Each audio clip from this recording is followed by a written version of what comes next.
যুদ্ধে 12,000 সাহাবী নবীজির সাথে ছিল, কাফের ছিল মাত্র 4,000। এই একটাই নবীজির জীবনের যুদ্ধ, যেই যুদ্ধে কাফের ছিল কম, মুসলমান বেশি। কিন্তু ওই যুদ্ধে কাফেরদের প্রথম আক্রমণে এমন তীব্র আক্রমণ করছে তারা, মাত্র 4,000। 12,000 সাহাবী একসাথে নবীজির সঙ্গ ছেড়ে দিয়ে যুদ্ধের ময়দান থেকে ছিন্ন ভিন্ন, ছত্রভঙ্গ হয়ে গেছে, যে যেদিকে পারতে সরে গেছে আক্রমণের চোটে। কিন্তু তারিখের মধ্যে আছে নবী সাল্লাল্লাহু আলাইহি ওয়াসাল্লাম ওই কঠিন মুহূর্তে ময়দানে, যুদ্ধের ময়দানে একাই আপন জায়গায় দাঁড়িয়েছে, এক সুতা তিনি নড়েননি। এবং সাহাবায়ে কেরামকে ডাকছে, আনা নবিয়্যু লা কাযিব, আনা ইবনু আব্দুল মুত্তালিব, ফিরে আসো, আমি মিথ্যুক নবী না, আমার উপরে আল্লাহর সাহায্য। Sunnah of Madina, the Islamic YouTube channel.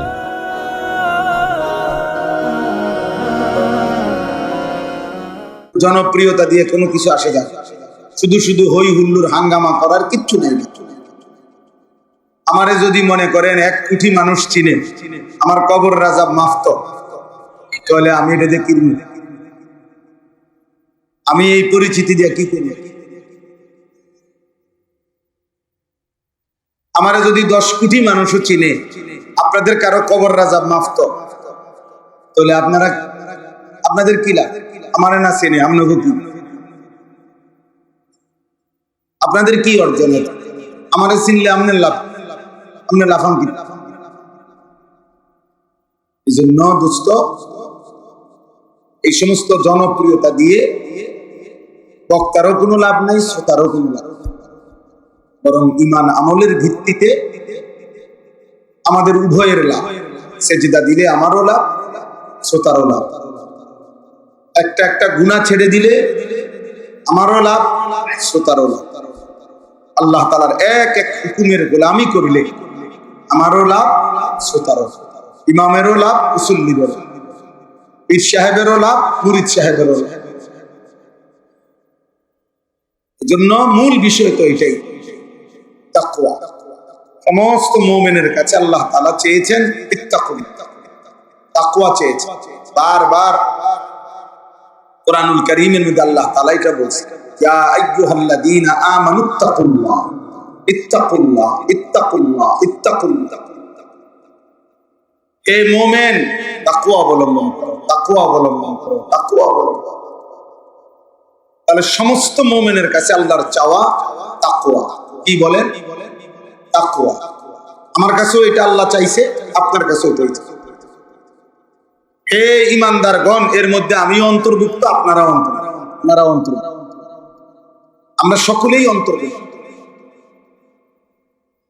অতএব আল্লাহ তাআলা আমাদের সকলের কাছে চেয়েছেন তাকওয়া, ইত্তাকুল্লাহ। তাকওয়া কি? তাকওয়া 2 জিনিস, তারকুল মুনকারাত, ফি'লুল খায়রাত। সমস্ত গুনাহ ছেড়ে দেওয়া, সমস্ত আদেশ পালন করা, এরই নাম তাকওয়া। অথবা তাফসীরের মধ্যে এভাবে আছে, তাকওয়া মানে কি? আইয়ুতাআ ফালা ইউসা, সর্বদা আল্লাহ তাআলার আনুগত্য করতে থাকা, কখনোই আল্লাহর বিরুদ্ধাচরণ, নাফরমানি না, গুনাহ না। আইয়ুশকারা ফালা ইউকফার, সর্বদা আল্লাহ তাআলার শুকর আদায় করতে থাকা, কখনোই আল্লাহ তাআলার অকৃতজ্ঞ না হওয়া, এটা তাকওয়া। আইয়ুযকারা ফালা ইউনসা, সর্বদা আল্লাহ তাআলাকে স্মরণ করতে থাকা, আল্লাহ তাআলার জিকির করতে থাকা, আল্লাহকে ভুলে না যায়। এই 3 জিনিসকে তাকওয়া বলে। অথবা এই প্রথম যেটা বললাম, ওই 2 জিনিসকে তাকওয়া, একই কথা। গুনাহ ছেড়ে দেওয়া, আল্লাহ তাআলার আদেশ পালন। এই জন্য দোস্ত, এটা বহুত জরুরি। আমাদের প্রত্যেকের বিবেক অনুভূতি জাগানো দরকার। মোবাইল হাতে ধরে রাখলে মনোযোগ হয় না, এটা আমার তাজরিবা, অভিজ্ঞতা। মোবাইল হাতে ধরে রাখলে মনোযোগ হয়, বারবার ওই লোকটা মোবাইলটার কথাই মনে পড়ে, সে সারাক্ষণ এটার দিকে তাকায়। এটারে ছোট করে বড় করে আগায় পিছায়, চারিদিকে সবারে ঘুরায়, পাবলিক উড়ায়, স্টেজ উড়ায়, সদর বদর সম্ভব। এরপরে জিগাইবেন যে কি বললো হুজুর, তা বললো ওই যে মোবাইলে আছে দেখে, আপনি কি শুনছেন হেটা না বললেন? বলবে না আমি তো কিছু শুনি নাই, শুনছে তো মোবাইলে, আমি তো শুধু ঘুরাইছি না। এই জন্য এটা উপকার। হাকিমুল উম্মত মুজাদ্দিদুল মিল্লাত হযরত মাওলানা শাহ আশরাফ আলী থানভী নাফারাল্লাহু মারকাদাহু হযরত বলছেন, মানুষের অন্তর, মানুষের দিল একই মুহূর্তে দুই জিনিস ভাবতে পারে। এটা মনোবিজ্ঞানের কথা। এক মুহূর্তে মানুষ দুইটা ভাবতে পারে, একটাকে সরাইয়া আরেকটা ভাবতে। এই জন্য কারো দিলের মধ্যে যদি এই মুহূর্তে মোবাইলের কল্পনা থাকে, নিজের কল্পনা আসবে, নিজের ঈমান আমলের অনুভূতি জাগবে। অথচ আমাদের উচিত সর্বপ্রথম জিম্মাদারি আমাদের নিজের ঈমান আমলের ফিকির করা। প্রত্যেক পুরুষ এবং নারীর প্রথম দায়িত্ব, আমি পুরুষ আনিসুর রহমান, আমার প্রথম জিম্মাদারি আমার ঈমান আমল আখিরাতের হেফাজত, এটার খেয়াল রাখি। পুরুষ মাত্র আমার প্রথম দায়িত্ব এটা। পৃথিবীর কেউ আল্লাহকে না মানে আমাকে সেজদা দিতেই হবে। পৃথিবীর কেউ গুনাহ না ছাড়ুক আমাকে ছাড়তে হবে। এই হলো প্রথম দায়িত্ব। আলাইকুম আনফুসাকুম, আল্লাহ বলছে হে ঈমানদার নিজেকে আঁকড়িয়ে ধরো। কু আনফুসাকুম, হে ঈমানদার নিজেকে জাহান্নামের আগুন থেকে বাঁচাও। ওয়াসতাবির আলাইহা, আল্লাহ বলছে নিজে নামাজের উপরে মজবুত থাকো। ফাকাতিল ফি সাবিলিল্লাহ লা তুকাল্লাফু ইল্লা নাফসাক, আল্লাহ বলছে হে নবী বন্ধু আমার, আপনাকে বলছে যদি আপনার সাথে আপনার একজন সাহাবীও যুদ্ধের ময়দানে না থাকে তবে আপনি একাই আল্লাহর পথে জিহাদ করেন। ফাকাতিল, সূরা নিসার আয়াত, এক বচনের শব্দ, ওয়াহিদে মুযাক্কারে হয়, এবং বলছে লা তুকাল্লাফু ইল্লা নাফসাকা, সর্বশেষ এই পৃথিবীর কারো ব্যাপারে যদি আপনি জবাবদিহি করতে নাও হয়, আপনি কিন্তু নিজের ব্যাপারে জবাবদিহি করতে হবে। নবীজিকে বলছে, নবীকে রাসূলুল্লাহ সাল্লাল্লাহু আলাইহি সাল্লামকে আল্লাহ বলছে বন্ধু আপনার হিসাব দিতে হবে। আপনি আপনার নিজের করে, আপনি আল্লাহর হুকুমের আদিষ্ট মুকাল্লাফ। নবীজি সাল্লাল্লাহু আলাইহি সাল্লামের জীবনে একটি যুদ্ধে, হুনাইনের যুদ্ধ, অষ্টম হিজরিতে মক্কা বিজয়ের পরে নবীজি সাল্লাল্লাহু আলাইহি ওয়াসাল্লাম এই যুদ্ধটি করেছিলেন। ওই যুদ্ধে 12,000 সাহাবী নবীজির সাথে ছিল, কাফের ছিল মাত্র 4,000। এই একটাই নবীজির জীবনের যুদ্ধ যেই যুদ্ধে কাফের ছিল কম, মুসলমান বেশি। কিন্তু ওই যুদ্ধে কাফেরদের প্রথম আক্রমণে এমন তীব্র আক্রমণ করছে তারা, মাত্র 4,000, 12,000 সাহাবী একসাথে নবীজির সঙ্গ ছেড়ে দিয়ে যুদ্ধের ময়দান থেকে ছিন্ন ভিন্ন ছত্রভঙ্গ হয়ে গেছে, যে যেদিকে পারতে সরে গেছে আক্রমণের চোটে।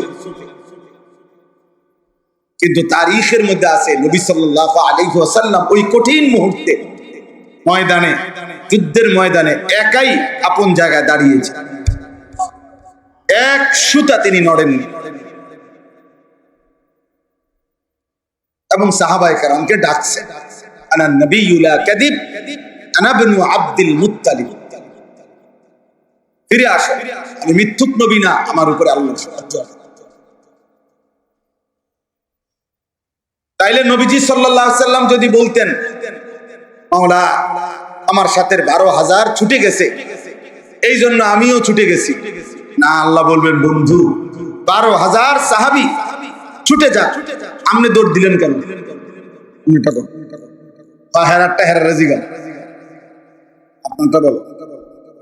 আপনি দৌড় দিচ্ছেন কেন?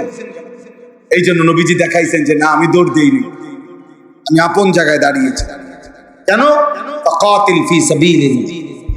আল্লাহ তো আমারে বলছে প্রয়োজনে আপনি একাই আল্লাহর পথে যুদ্ধ করুন। আল্লাহ তো আমাকে বলছে আমি শেষ, আমি আমার হিসাব দিতে। এই জন্য প্রথম জিম্মাদারি, জনপ্রিয় ভাই বাবা, একটি মাহফিল, এটা একটা প্রদর্শনী না, এটা নির্বাচনী জনসভা না। আমি কোনো প্রার্থী না, আমার কোনো মার্কা নাই। দয়া করে যেন আল্লাহর বাস্তে প্রিয় ভাই আমার, বাবা আমার, শুধু শুধু হুড়াহুড়ি হুলস্থুল না করলে ভালো।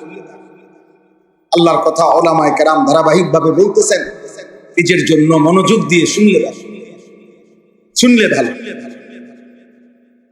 এই প্রচন্ড গরমের মধ্যে আপনারা কষ্ট করে বসছেন, অতএব মনোযোগ দিয়ে কষ্ট করেই শুনেন।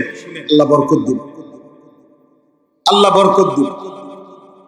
আমি দয়া করে অনুরোধ করি, আমরা প্রত্যেকে নিজের ঈমান আমল আখিরাতের ব্যাপারে আমাদের প্রথম দায়িত্ব, এটা আমাদের ফিকিরে রাখতেই হবে, আমাদেরকে এটা মনে রাখতেই হবে। আমি প্রসঙ্গক্রমে দ্বিতীয় আরো দুইটা বলি। একজন পুরুষ হিসাবে সবাই মনোযোগ দিয়ে শোনো। এক নম্বর দায়িত্ব হলো আমার নিজের ব্যক্তি, আমি আমার ঈমান আমলের হেফাজত, আমার আখিরাতের ফিকির আমার মধ্যে থাকা চাই, জওয়ান হোক বুড়া হোক। দ্বিতীয় নম্বর হলো একজন পুরুষ হিসাবে আমার দ্বিতীয় পরিচয় হলো আমি একজন অভিভাবক। অতএব আমার অধীনস্থ যারা, তাদের প্রত্যেকের ঈমান আমল আখিরাত হালাল হারাম, তাদের ইবাদত বন্দিগির প্রতি নজর রাখা, তাদেরকে ইবাদত আমল আখিরাতের ফিকিরে অভ্যস্ত করা, আল্লাহর কসম এটা আমার প্রতিদিনকার দায়িত্ব।